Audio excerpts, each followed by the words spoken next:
A unidade gera o impossível. Se a gente começar a entender como a união de fato pode nos trazer tanta força sobre o inimigo, a gente vai começar a se unir mais e deixar de lado desavenças, discórdias e divisões. Isso não sou eu que estou falando, quem fala é a palavra de Deus, justamente é a reflexão que nós vamos ter hoje. Eu fiz questão de trazer algumas questões que eu tenho aprendido a respeito para que a gente possa refletir e entender como uma frase tão clichê pode nos ajudar a combater o mal. A união de fato faz a força. Então eu estou aqui para a gente começar a refletir em Gênesis 11, para a gente ler e começar a entender como de fato a união pode nos ajudar a combater o mal. Gênesis 11, a Torre de Babel. Muitos vão lembrar desse episódio, mas é justamente a respeito disso que a gente vai refletir. Na palavra de Deus nos diz o seguinte: no mundo todo havia apenas uma língua, um só idioma. Ao seguir para o leste, as pessoas encontraram uma planície em Siná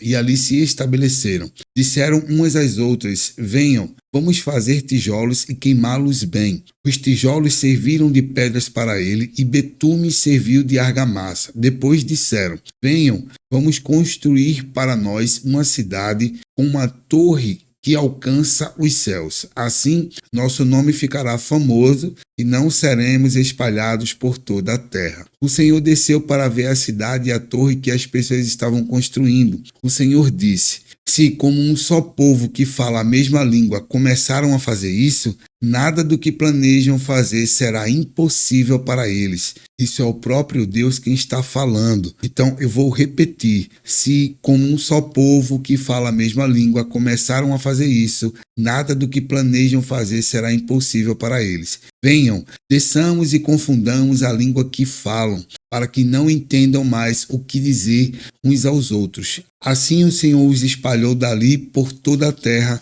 e pararam de construir a cidade. Por isso foi chamada Babel, porque ali o Senhor confundiu a língua de todo mundo. Dali o Senhor os espalhou por toda a terra. Se a gente começar a refletir, inclusive eu fiz um esqueminha aqui para que a gente possa, de fato, refletir a respeito, do impossível quando a gente está em unidade, quando nós estamos em unidade, a gente vai começar a entender como combater o mal. E não só isso, o inimigo já percebeu que a união de todos é tão forte que ele faz com que isso não aconteça. Mas em primeiro ponto aqui, a gente precisa entender que nada é impossível em unidade. Por quê? O próprio verso da Bíblia nos diz, o Senhor disse: se como um só povo que fala a mesma língua começaram a fazer isso, nada do que planejam fazer será impossível para eles. Venham, desçamos e confundamos a língua que falam, para que não entendam mais o que dizem uns aos outros. Então,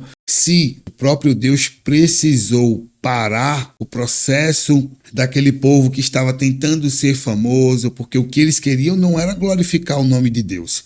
Se a gente parar para analisar, você vê aqui que eles estavam querendo ficar famosos. Então, nesse caso, a construção que eles estavam fazendo não era para glorificar o nome de Deus, mas sim glorificar o próprio ser humano. Por isso, o próprio Deus desceu e fez questão de confundir a língua deles para que eles não se compreendessem e não conseguissem continuar com o projeto. O poder da divisão e da não compreensão é tão forte que simplesmente foi uma única atitude que Deus tomou, foi de confundir a língua, confundir o entendimento. E aí as pessoas não tiveram mais o entendimento entre elas e começaram a desfazer o projeto. E aí se espalharam e não conseguiram mais continuar fazendo o que elas queriam. Mas, em segundo ponto aqui, não é só Deus, o inimigo também sabe disso. E por esse motivo ele faz questão de trazer situações que vão causar essa divisão, essa falta de compreensão, essa falta de entendimento. Então aqui eu trouxe 4 pontos, e ao final o propósito do inimigo que a gente basicamente já tem em mente, A disseminação de falsas doutrinas. Então, vários falsos profetas têm se levantado, principalmente nesse tempo, para confundir a mente das pessoas. É justamente isso. Eles começam a confundir a mentalidade, a compreensão da palavra verdadeira, para que as pessoas não saibam mais em que acreditar. E isso simplesmente vai enfraquecendo o cristão e ele não sabe no que acreditar. Não sabendo no que acreditar, ele começa a ser levado por por vários ventos de doutrinas, inclusive contrárias, né, a verdadeira doutrina, que é o que ele de fato quer, né, criando-se várias religiões, pessoas criando doutrinas, homens criando doutrinas para fazer com que as pessoas de fato não consigam se entender. E isso vai levar à derrota. Isso vai levar à perda da salvação, que é justamente o que o inimigo quer, porque ele sabe que ele já é um derrotado. Então, quanto mais pessoas ele conseguir arrastar com ele, vai ser melhor para ele, que é justamente o propósito que ele tem. Segundo ponto é justamente a tentação ao pecado. Lembrando que ele só tenta aos desejos que o próprio ser humano já tem. Então ele conhece muito bem cada ser humano e mesmo que ele não conheça, ele faz questão de todos os dias implantar sementes na cabeça do ser humano e ele vai vendo qual é a semente que conseguiu florescer ali na cabeça do ser humano. Então ele coloca sementes de discórdia, ele coloca sementes de contenda. Então ele tenta o tempo todo fazer com que você caia nas armadilhas que ele traz. Inclusive eu criei um vídeo a respeito disso, vou deixar na descrição, para que você entenda como é que ele age, né? Que ele realmente é um ser muito ardiloso, é muito malicioso. Então, tome muito cuidado com isso, porque ele vai te tentar justamente por aquilo que você mais deseja, por questões carnais. É assim que chega a tentação até você. Em terceiro ponto, a criação das distrações. E tem uma frase muito legal que eu gosto, que é: para que destruir quem se pode distrair? Ele é o pai da mentira e ele sabe como criar distrações. A internet é uma delas, né? A internet é muito boa para que você consiga crescer, né? Não é à toa que a gente está aqui aprendendo um pouco mais sobre a palavra de Deus, mas ele também utiliza isso para distrair as pessoas. Redes sociais, conteúdo falso, fake news e assim por diante, que é justamente a disseminação de falsas doutrinas. E doutrinas não só dentro de religiões, mas comunicações erradas, falsas comunicações para fazer com que as pessoas não entendam o que é verdadeiro. E aí você não sabendo o que de fato é verdadeiro, como é que você vai conseguir crescer? Como é que você vai conseguir continuar nos caminhos corretos? Mas, logicamente, tem várias formas de você buscar a informação. A internet é só uma delas. E que tanto verdade quanto mentira estão dentro da internet. E cabe a você ter, né, o estudo da palavra para que você saiba discernir o que é verdade e o que é mentira. Em quarto lugar, incitação à dúvida e à divisão. Ele faz questão de, dentro de você mesmo,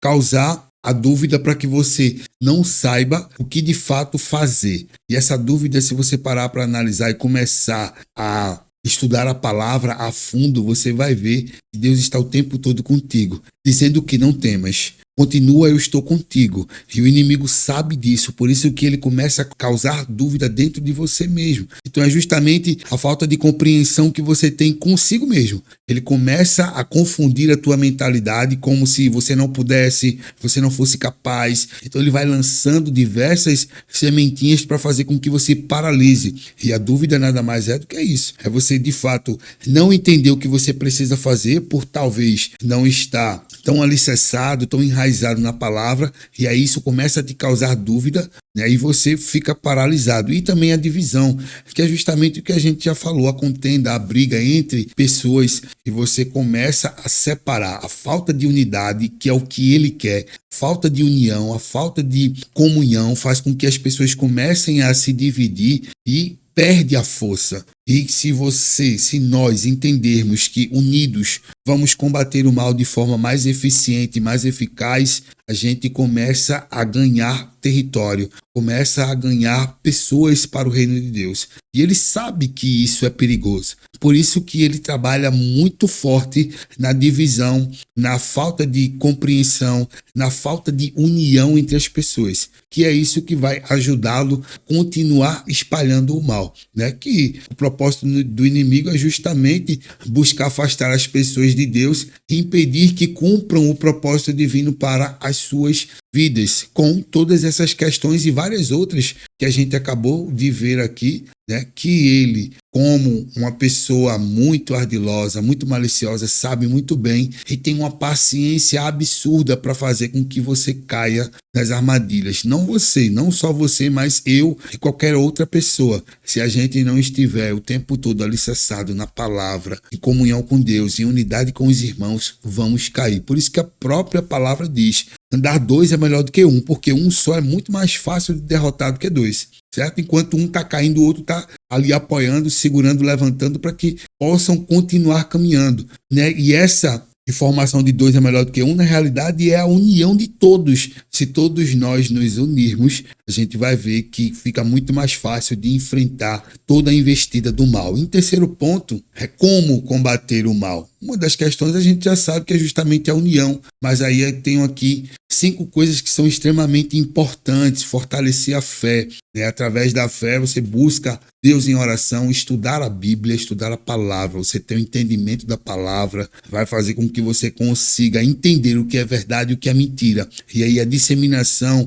de falsas doutrinas cai por terra, porque você só vai saber o que é falso quando você conhece o verdadeiro. Então, conhecendo a palavra, você vai conseguir discernir o que é que de fato é verdade, o que é que você tem que absorver, o que é que você tem que jogar fora, né? O que é lixo de fato, tá? Então estudar a Bíblia é muito importante e buscar a sabedoria divina, pedir a Deus para que Ele te dê o discernimento necessário para que você saiba o que fazer e como fazer. Resistir à tentação, e aqui é fugir da tentação, vigiar e orar todo santo dia e submeter-se a Deus e resistir ao diabo. É fácil? Não. Todos nós sabemos que, de fato, não é fácil resistir às tentações, é porque é uma coisa que a própria carne grita, vamos cair, podemos cair. Não quer dizer que isso tenha que acontecer o tempo todo. Você precisa pedir força para que Deus te conceda, Deus te ajude. Inclusive, a própria palavra de Deus nos diz que não há tentação ao ser humano que não seja possível você resistir. E Deus sempre vai dar o escape também para você. Então, é justamente vigiar e orar todo santo dia para poder resistir. Viver em comunhão com Deus. É a união que você vai ter com Deus que vai fazer com que você consiga destruir a investida do maligno, certo? Manter uma vida de comunhão com Deus através da oração, da adoração e da obediência. Por isso que está em caixa alta, porque a obediência aos mandamentos, às escrituras, vai fazer com que você consiga não só entender a investida do inimigo, mas também andar no caminho correto e ter aí a graça de Deus, a misericórdia dele sempre ao teu favor. Próximo ponto aqui, ó, vestir a armadura de Deus, que justamente lá em Efésios nos fala, né, como é que a gente pode se proteger do maligno. Então, seguir o exemplo de Jesus e usar a armadura de Deus, que fala sobre a verdade, a justiça, o evangelho da paz, a fé, a salvação e a palavra de Deus, que é o nosso guia, né? É o nosso manual. A gente precisa estar alicerçado na palavra e lutar em oração, certo? A oração é uma arma poderosa na batalha espiritual, pois é através dela que podemos pedir ajuda de Deus, repreender o inimigo e obter a vitória. Então veja que se nós estivermos unidos, se nós estivermos em comunhão, nada será impossível para nós. Lógico que não como a gente viu na palavra para nos engrandecer, mas sim para engrandecer o nome do Senhor. É Ele quem faz tudo que a gente precisa, tudo que a gente quer, se estiver alinhado com a vontade dele. Tomar cuidado com isso. Lógico que nem tudo que a gente quer a gente merece, nem tudo que a gente merece a gente vai ter, certo? E nem tudo que a gente tem é de fato o que a gente queria, mas que é o necessário para que a gente possa continuar caminhando com Deus. Então a gente precisa entender isso, é a comunhão, certo? A união faz a força e nada é impossível para aqueles que estão unidos. Porém, para engrandecer o nome de Deus e não para nos tornar famosos. Aqui a gente não está falando de obter a fama, pois toda honra, toda glória e todo louvor seja sempre para o nosso Deus, pois é através dele que a gente tem a vitória, é através da fé em Jesus que a gente vai obter a salvação, só através disso. Então, não tenhamos o pensamento em ter fama, por isso que a própria palavra diz, vocês pedem, mas não recebem, porque pedem para o seu bel prazer. Então também não vai receber. Por isso que muitas vezes a gente está tentando crescer e não consegue, porque a motivação do nosso coração é que está errada. E aí Deus não vai conceder, porque Ele sabe que isso é orgulho, Ele sabe que isso é prepotência, isso são questões em que você está querendo se engrandecer e não engrandecer o nome de Deus. Espero que você tenha entendido tudo que eu quis passar aqui nesse conteúdo. E se você tem alguma coisa que está aprendendo e quer compartilhar com a gente, vamos nos unir para aprender ainda mais, pois eu sei que Deus tem te ensinado bastante. Então essa é a hora de nós nos unirmos para que possamos crescer ainda mais e combater o mal em unidade, em comunhão, em união, pois de fato é a união que vai fazer a força. Paizão, muito obrigado por esse entendimento, que o Senhor nos dê ainda mais capacidade de seguirmos juntos para honrar, louvar e glorificar o teu santo nome. Nos ajuda a entender as investidas do inimigo e como é que a gente pode combater esse mal. Que o Senhor nos dê disciplina para estudar a palavra de Deus todo santo dia, para que a gente possa continuar crescendo de glória em glória todo dia, um pouquinho a mais, para que a gente não desvie dos teus caminhos nem para a direita e nem para a esquerda. E que seja sempre feita a tua vontade. E é em nome de Jesus que eu oro e já agradeço, para a honra e glória do teu santo nome. Amém. Obrigado por essa reflexão. Seja muito bem-vindo ao canal Versos para a Vida. Se você não é inscrito, se inscreve. Todo domingo tem uma reflexão nova, sempre às 10 horas. E se você quiser compartilhar algo que você tenha aprendido, fica à vontade. Deixa nos comentários. Para mim será um prazer aprender com aquilo que Deus tem te ensinado. Um forte abraço para você e te aguardo no próximo domingo. Até mais.